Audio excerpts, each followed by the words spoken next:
إذا ابنك عم يفكر بالانتحار، انستغرام ممكن يساعدك.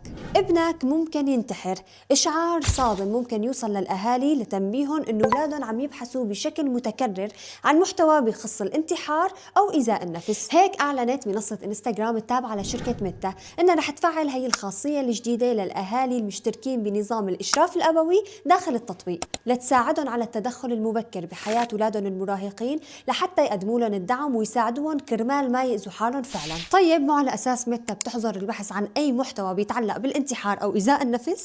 إيه صح، هي بتحظر البحث المباشر، أما هي الميزة بتركز على البحث غير المباشر والمتكرر لعبارات ممكن تدل إنه المراهق عم يحاول يأذي حاله. هي الميزة رح توصل لدول مثل الولايات المتحدة الأمريكية وكندا وبريطانيا وأستراليا الأسبوع المقبل، أما نحن إن شاء الله مع باقي الدول رح توصلنا من هون لآخر السنة. وللأمانة المنصة اعترفت إنه ممكن رسالة التنبيه يكون فيها تهويل ورعب للأهل، وما يكون الموضوع واصل لهالدرجة الفعلية من الأذى، بس قالت الاحتياط واجب ونحن بنعمل اللي علينا وبنحاول تعزيز أدوات الحماية الاستباقية. طبعا هن مو عم يعملوا اللي عليهم لوجه الله. انستغرام أطلقت هي الميزة بوقت ميتا وغيرها من الشركات التقنية الكبرى عم تتعرض لدعاوي قضائية عم تتهمها بالتقصير بحماية المراهقين من الأضرار النفسية المرتبطة باستخدام وسائل التواصل الاجتماعي. إيش رأيكم؟ بدها تكون فعالة هي الميزة إلا لا؟